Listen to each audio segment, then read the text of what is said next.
ध्रुव राठी ने अपनी latest video में इतने वाहियात पॉइंट्स बताए हैं कि उनको फैक्चुअली काउंटर ना करना एक क्राइम होगा और एक जिम्मेदार नागरिक होने के नाते मैं ये क्राइम नहीं कर सकता। इसलिए आज पॉइंट बाय पॉइंट समझेंगे कि कैसे इसने आपके मुंह पे आपसे झूठ बोल के आपको गुमराह किया है। और हाँ, ये वीडियो सबके लिए है। हो सकता है आप लेफ्ट विंग से हो, ध्रुव राठी आपका फेवरेट क्रिएटर हो और आप मोदी से नफरत करते हो, लेकिन एक बार फिर भी इस वीडियो को खुले दिमाग से जरूर देखिएगा। तो चलिए शुरू करते हैं। पहला पॉइंट, भारतीय जनता पार्टी ने इलेक्शंस में इलेक्शन कमीशन द्वारा बताई गई लिमिट से बहुत ज्यादा पैसे खर्च कर दिए। ध्रुव राठी कहता है कि इलेक्शन कमीशन ने एक लिमिट लगाई है कि एमपी और एमएलए इलेक्शंस में एक पॉलिटिकल पार्टी द्वारा कितने पैसे खर्च किए जा सकते हैं। पहली बात तो ऐसी कोई लिमिट होती ही नहीं है।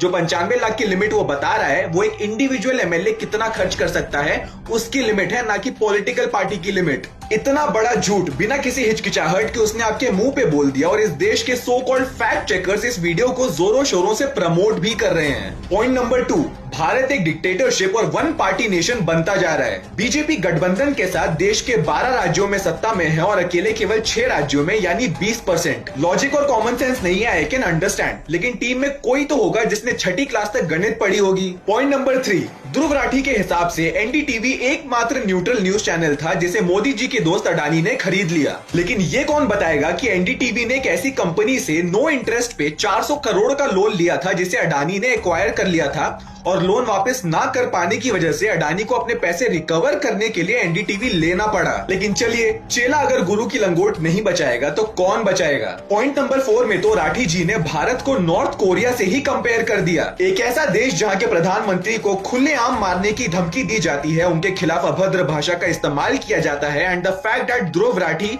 आज केवल जिंदा ही नहीं बल्कि एक करोड़पति भी है should be enough to tell you that कि नॉर्थ कोरिया का एग्जैक्ट ऑपोजिट है भारत। अब गाइस ध्यान दीजिएगा कि यहाँ पे भारत को नॉर्थ कोरिया से कंपेयर करना पॉइंट नहीं है, ये बात उसे भी पता है कि ये कितना वाहियात कंपैरिजन है। पॉइंट ये है कि कंपैरिजन का ऑब्जेक्ट इतना ड्रास्टिक होना चाहिए कि लोगों के दिमाग में कहीं एक बीज बो दिया जाए कि क्या अब नॉर्थ कोरिया से कंपैरिजन करने के दिन आ गए हैं। पॉइंट नंबर 5, भारत में फ्री एंड फेयर इलेक्शंस नहीं होते हैं। ये एक बार नहीं बल्कि दर्जनों बार पूरी ट्रांसपेरेंसी के साथ प्रूव हो चुका है कि EVM is literally non hackable. लेकिन वही पुरानी टेक्निक कि एक ही झूठ को अगर 100 बार बोलो तो एटलीस्ट कुछ लोग तो उसे मानने ही लगेंगे। और चंडीगढ़ मेयर इलेक्शंस में जो हुआ वो तो इसी पॉइंट को प्रूव करता है कि बैलेट पेपर का सिस्टम पूरी तरह से हटाया जाए और ईवीएम्स लेके आए। लेकिन इनको तो बैलेट पेपर से भी प्रॉब्लम है और ईवीएम से भी प्रॉब्लम है। तो अब एक काम करते हैं कि जब वैज्ञानिक ध्रुव राठी कोई नया सिस्टम इन्वेंट कर देंगे तो हम उसी से वोटिंग करा लेंगे। पॉइंट नंबर 6, ईडी और सीबीआई का गलत इस्तेमाल। जी, इसी गलत इस्तेमाल से 8 साल में ऑलमोस्ट 1 लाख करोड़ की रिकवरी हुई है और 2014 के पहले 10 साल देखे जाएं तो मात्र 5,500 करोड़ रिकवर हुए। अगर ईडी और सीबीआई को काम करने की छूट देना उनका गलत इस्तेमाल है तो इस देश को ये गलत इस्तेमाल मंजूर है। पॉइंट नंबर 7, कैसे मीडिया सिलेक्टिवली न्यूज दिखाती है ऑडियंस को गुमराह करने के लिए। ये बात तो मुझे ध्रुव राठी की एक्चुअली सही लगी।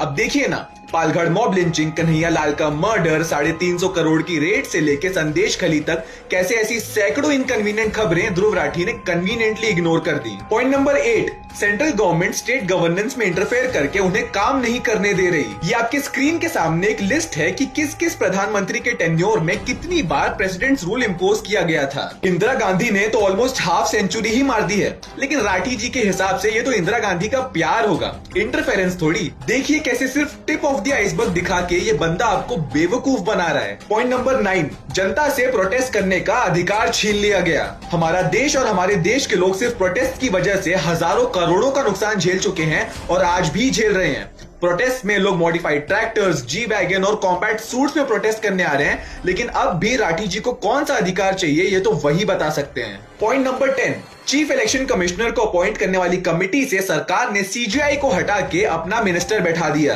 This is a classic example of miss representation. इस पॉइंट पे थोड़ा ध्यान दीजिएगा कि कैसे इसने आपके मुंह के सामने आपसे झूठ बोल दिया। जिस स्क्रीनशॉट में इसने आपको अपॉइंटमेंट कमेटी के मेंबर्स दिखाए उसी स्क्रीनशॉट में नीचे लिखा हुआ है कि ये सिर्फ एक टेम्परेरी मेजर है जब तक इसके लिए कानून नहीं बन जाता। और जब कानून बना तो सरकार ने लीडर ऑफ ऑपोजिशन को भी इस कमेटी में जगह दी। जी हाँ, लीडर ऑफ ऑपोजिशन को। अनलाइक कांग्रेस के टाइम पे जब ये पूरी की पूरी पावर सेंट्रल गवर्नमेंट के हाथ में थी और बेटर से सोनिया गांधी के हाथ में जब वो अपने गार्डन में बैठ के चीफ इलेक्शन कमिश्नर अपॉइंट करती थी। अब सोचिए, सिर्फ एक वीडियो में इसने झूठ बोलने से लेके मिस रिप्रेजेंटेशन से लेके मैनिपुलेशन से लेके डिसेप्शन तक न जाने कितनी टेक्निक्स यूज की आपको सिर्फ गुमराह करने के लिए। मैंने अपनी वीडियो में जो जो क्लेम्स किए हैं एक बार समय निकाल के उन्हें गूगल पे प्लीज चेक करिए कि कहीं मैंने आपसे कोई झूठ तो नहीं बोला, कहीं मैं आपसे कुछ छुपा तो नहीं रहा हूं। बीइंग द ऑडियंस आपकी रेस्पॉन्सिबिलिटी है कि आप अपने क्रिएटर्स को चेक में रखें। ऑलवेज रिमेंबर कि इंफॉर्मेशनल कंटेंट क्रिएटर्स आपके सिर्फ मीन्स ऑफ इंफॉर्मेशन होने चाहिए, ना कि सोर्स ऑफ इंफॉर्मेशन, और स्पेशली जब ध्रुव राठी जैसे कंटेंट क्रिएटर्स एग्जिस्ट करते हैं।